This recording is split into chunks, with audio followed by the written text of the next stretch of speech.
दोस्तों, स्वागत है आपका हमारे चैनल में। ये दूसरा चैप्टर है आपका राजनैतिक विज्ञान वगैरह में, तो इसको हम करेंगे।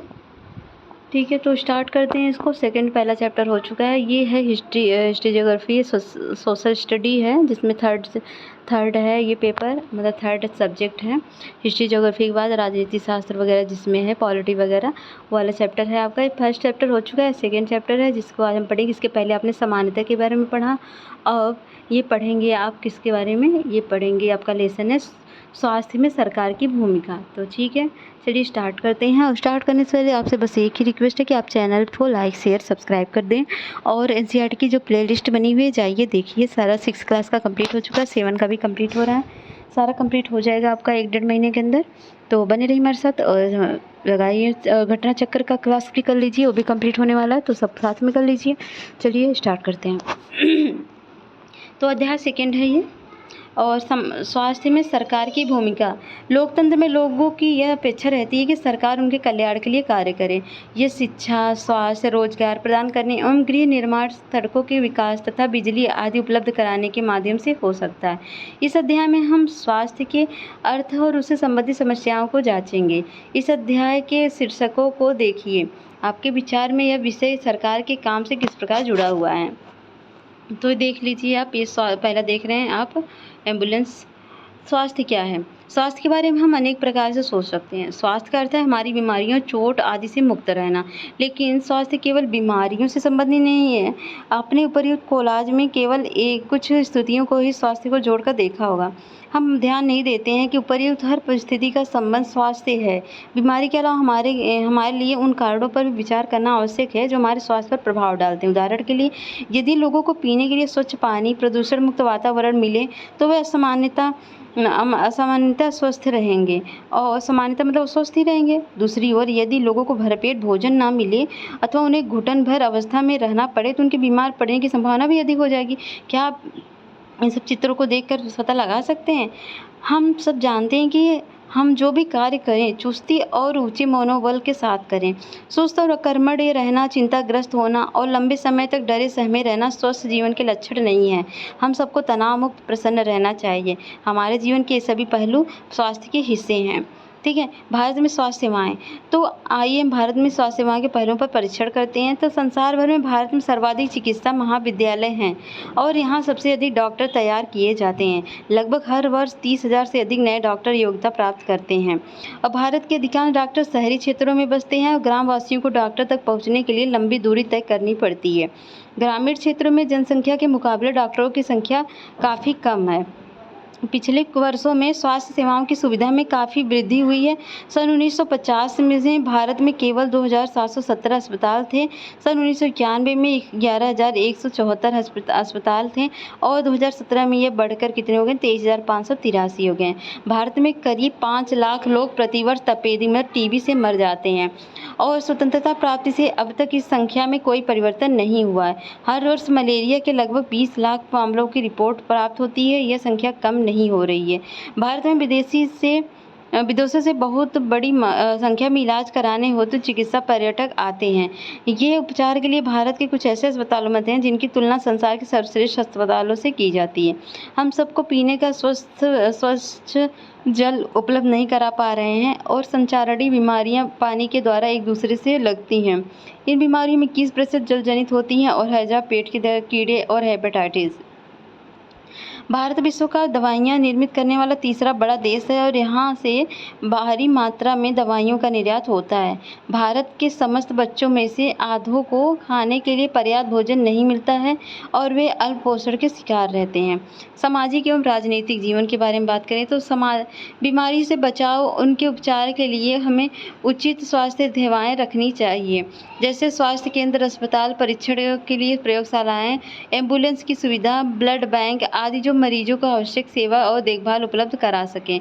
ऐसी सुविधाओं की व्यवस्था को चलाने के लिए हमें स्वास्थ्य सेवा को नर्सों, योग डॉक्टरों तथा अन्य विशेषज्ञों की ज़रूरत है, जिससे कि परामर्श हो सके, रोगों की पहचान कर सके और इलाज कर सके। मरीज के लिए इलाज के हमें आवश्यक दवाइयाँ, उपकरण भी चाहिए। जब हम बीमार होते हैं तो अपने इलाज के लिए हमें उन सुविधाओं की ज़रूरत पड़ती है।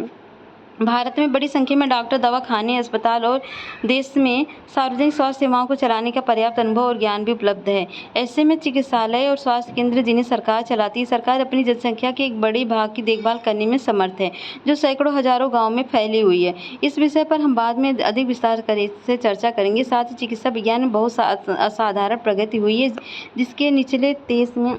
जिसके चलते देश में इलाज की नई तकनीकी विधियाँ उपलब्ध हुई हैं। तो जैसे कि गरीबों के लिए थोड़ा मुश्किल हो जाता है इलाज कराना, क्योंकि गाँव में लोग रहते हैं तो कैसे उपचार करा पाएंगे। एक इलाज का खर्च, तो यहाँ पर एक स्टोरी दी है जिसको मैं आपको बता रही हूँ। अमन और रंजन अच्छे मित्र हैं। रंजन का परिवार साधन संपन्न है, जबकि अमन माता पिता जैसे तैसे गुजारा करते हैं। तो यहाँ पर अमन बोलता है, अरे अमन, बड़े दिनों बाद कैसे? तो अस्पताल की बिल्डिंग है, तो मुझे वायरल बुखार हो गया था और अस्पताल जाना पड़ा। अच्छा, मुझे भी वायरल हुआ था। मैं इसी सोमवार को स्कूल आ रहा हूँ। मेरे डैडी किंग्स से के नए अस्पताल में डॉक्टर को दिखाने ले गए। वहाँ बहुत ही अच्छा लगा। तो यहाँ पर आप देख सकते हैं, अस्पताल की बिल्डिंग ऐसी चकाचक दिखती थी कि मुझे लगा कि कोई 5 सितारा होटल है। डैडी कह रहे थे कि एक प्राइवेट अस्पताल है, बढ़िया से बढ़िया सुविधाएं यहाँ मिलती हैं। रिसेप्शन काउंटर पर ही डैडी को 500 रुपये देने पड़े। डॉक्टर को दिखाने से पहले ही पता है, वहाँ बड़ा अच्छा संगीत बज रहा था और सब कुछ कितना साफ़ सुथरा जगमग था। डॉक्टर मुझे बहू से परीक्षण करवाने को कहा, पर वहाँ तो सब लोग दोस्तों की तरह बात कर रहे थे। एक महिला ने जांच के लिए मेरा खून लिया। उसने बातों बातों में खूब मजाक किया और मुझे दर्द का पता ही नहीं चला। जब सारे परीक्षणों के नतीजे आ गए तो हम वापस डॉक्टर के पास गए। उन्होंने नतीजों को देखा और कहा कि सब कुछ ठीक ठाक है, मुझे सिर्फ वायरल हुआ है। उन्होंने कुछ दवाइयाँ लिख दी और आराम करने को कहा। क्या तुमने रियलिटी टीवी पर बैटमैन का वाला चुटकुला सुना है? तो यहाँ पर ये जो मोजोक करती हुई दिखी। तो हाँ, तो छोटे जनाब, ये देखिए किस तरह से इनके साथ ट्रीट किया गया। तो यहीं पर तुम्हें ये सारी बातें बताने के लिए मैं कब से इंतज़ार कर रहा हूँ। अच्छा, अपनी तो कहो, तुम किस अस्पताल से आए हो? हाँ हूँ, वह तुम्हारे वाले अस्पताल जितना अच्छा तो नहीं था। पहले तो अब्बा मुझे ले ही नहीं जाना चाहते थे, क्योंकि इसमें बहुत समय लगने वाला था। जब हमारी बारी आई तो डॉक्टर ने मेरी जांच की और खून की जांच कराने के लिए कहा। इसके लिए हमें एक लंबी लाइन में खड़े होना पड़ा, और जहां जांच के लिए खून लिया जा रहा था वहाँ भी बहुत भीड़ भक्कड़ थी। और सच में कितना ज़्यादा समय लगा। हम एक बड़े से सरकारी अस्पताल में गए हैं। हमें ओपीडी काउंटर पर की लाइन में इंतज़ार करना पड़ा। मेरी तबीयत इतनी ख़राब हो रही थी, मेरे पूरे समय अब्बा के सहारे टिका रहा। हमें 3 दिन बाद खून की जांच का नतीजा मिला। फिर हम वापस अस्पताल गए। उस दिन वहाँ कोई दूसरी डॉक्टर बैठी थी। फिर क्या हुआ, मुझे इसका ओपीडी कार्ड दिखाओ और खून की रिपोर्ट जल्दी करो। फिर क्या हुआ, इससे तो वायरल हुआ है, कोई फिक्र की बात नहीं, बुखार उतारने तक इस गोली देने हैं, बस कुछ नहीं करना है। मेरा अस्पताल था तो बहुत बढ़िया, पर उन्होंने मुझे ज़्यादा दवाइयाँ दे दी और मेरे इलाज में ज़्यादा खर्च हो गए। अच्छा, मेरे इलाज में तो ज़्यादा खर्च नहीं हुआ, लेकिन टाइम बहुत बर्बाद हुआ। सार्वजनिक और निजी स्वास्थ्य सेवाएं। तो ऊपरी कहानी से आप समझ गए होंगे कि हम स्वास्थ्य सेवाओं को जो 2 वर्गों में बांटते हैं, सार्वजनिक और निजी। सार्वजनिक स्वास्थ्य सेवाएं में क्या होता है, स्वास्थ्य केंद्रों में अस्पतालों की एक श्रृंखला होती है जो सरकार द्वारा चलाई जाती है। सार्वजनिक में ये केंद्र और अस्पताल आपस में जुड़े होते हैं, जिसमें से शहरी व ग्रामीण दोनों क्षेत्रों को सुविधाएं प्रदान की जाती हैं और सभी बीमारियों का इलाज प्रदान करते हैं। ग्राम के स्तर पर एक स्वास्थ्य केंद्र होता है, जहाँ पर एक नर्स और ग्राम स्वास्थ्य सेवक रहता है। उन्हें सामान्य बीमारियों के इलाज के लिए प्रशिक्षण दिया जाता है और प्राथमिक स्वास्थ्य केंद्र डॉक्टरों की देख रेख में कार्य करते हैं। ग्रामीण क्षेत्र में ऐसा केंद्र कई गाँव की ज़रूरतों को पूरा करता है। जिला स्तर पर जिला अस्पताल होता है, जो इन सभी स्वास्थ्य केंद्रों की देखरेख करता है। बड़े शहरों में कई सरकारी अस्पताल होते हैं, जैसे एक वहाँ था जिसमें अमन को ले जाया गया था। तो यहाँ पर हम देखेंगे, इन स्वास्थ्य सेवा का को कई कारणों में सार्वजनिक कहा जाता है। जैसे सरकार द्वारा जो रेगुलेटर सार्वजनिक होता है, और जो निजी अस्पताल द्वारा किया जाता है उसको निजी अस्पताल कहते हैं। स्वास्थ्य सेवाओं का अन्य महत्वपूर्ण कार्य बीमारियां जैसे टीबी, मलेरिया, पीलिया, दस्त लगना, हैजा, चिकनगुनिया आदि को फैलने से रोकना है। इसकी व्यवस्था सरकार को लोगों के सहयोग से करनी होती है, अन्यथा यह असफल हो जाएगी।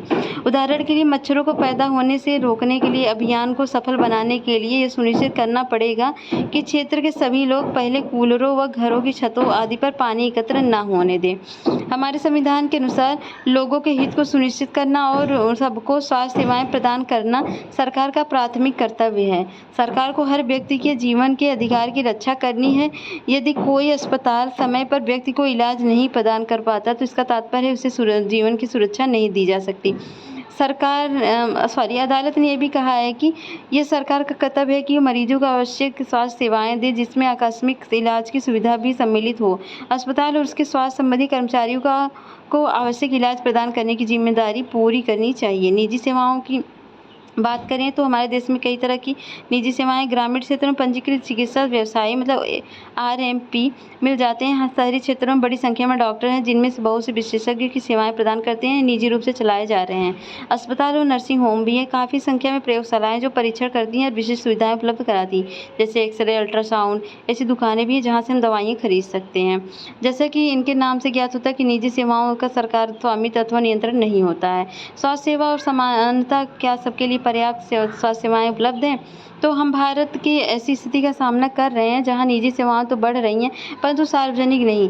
ऐसी दशा में लोगों को मुख्यतः निजी सेवाओं की उपलब्ध हो पाती हैं। ये शहरी क्षेत्रों में केंद्रित होती हैं। इन सेवाओं का मूल्य भी अपेक्षाकृत अधिक होता है। दवाइयाँ महंगी होती हैं, बहुत से लोग उन्हें खरीदने में असमर्थ नहीं होते हैं, इसलिए जब परिवार में बीमारी होती है तो उन्हें ऋण लेना पड़ता है। और निजी सेवाएं हैं वो अधिक कमाने के लिए प्राय ऐसे कार्यों को प्रोत्साहित करती हैं जो सही नहीं है। कई बार सस्ते तरीके उपलब्ध होने पर भी उनके प्रयोग न किए जा सकते हैं। और उदाहरण के लिए प्राय देखा गया चिकित्सक ज़रूरत से ज़्यादा दवाइयाँ, इंजेक्शन या सलाइन आदि की सलाह देते हैं, जबकि साधारण इलाज भी पर्याप्त हो सकता है। तो यहाँ पर देख सकते हैं जन औषधि मेडिकल स्टोर, दाम कम दवाई उत्तम, ये सब क्या है? दाम कम दवाई उत्तम। तो ये गवर्नमेंट द्वारा चलाई जाती है। तथ्य यह है कि जनसंख्या के 20% लोग ही बीमारी के दौरान आवश्यक दवाइयाँ खरीदने में सक्षम होते हैं। वे लोग भी जिन्हें हम गरीब नहीं समझते हैं, दवा संबंधी खर्चों को उठाने में कठिनाई का अनुभव करते हैं। एक अध्ययन में पाया गया कि जो लोग अस्पताल में किसी बीमारी या चोट लगने के कारण भर्ती होते हैं, उनमें से 40% लोग खर्चों का भुगतान करने के लिए पैसे उधार लेते हैं, अपनी कुछ संपत्ति बेचते हैं। तो ग्रामीण इलाकों में आप देखते हैं किस तरह से चलता फिरता दवाखाना बनकर आता है।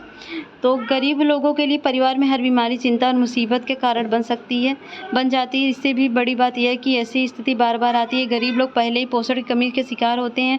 ये परिवार उतना भोजन नहीं खाते हैं जितना उन्हें खाना चाहिए। उन्हें जीवन की आधारभूत आवश्यकता से पीने का पानी, घर के लिए पर्याप्त जगह, साफ वातावरण तथा उपलब्ध नहीं हो पाते हैं, जिसकी वजह से ये और बीमारी के साइकिल में फंस जाते हैं। इस गर्भवती औरत को एक योग्य डॉक्टर को दिखाने के लिए कई किलोमीटर पैदल चलना पड़ रहा है। आप देखें गांव की स्थिति। कभी कभी केवल पैसा ही लोगों के बेहतर इलाज में बाधक नहीं होता है। उदाहरण के लिए महिलाओं को तुरंत इलाज के लिए डॉक्टर के पास नहीं ले जाया जाता है। कई आदिवासी क्षेत्रों में स्वास्थ्य केंद्र कम है और वे भी अच्छी तरह नहीं चलाए जा रहे हैं। वहाँ निजी से स्वास्थ्य सेवाएं भी उपलब्ध नहीं हो पाती हैं।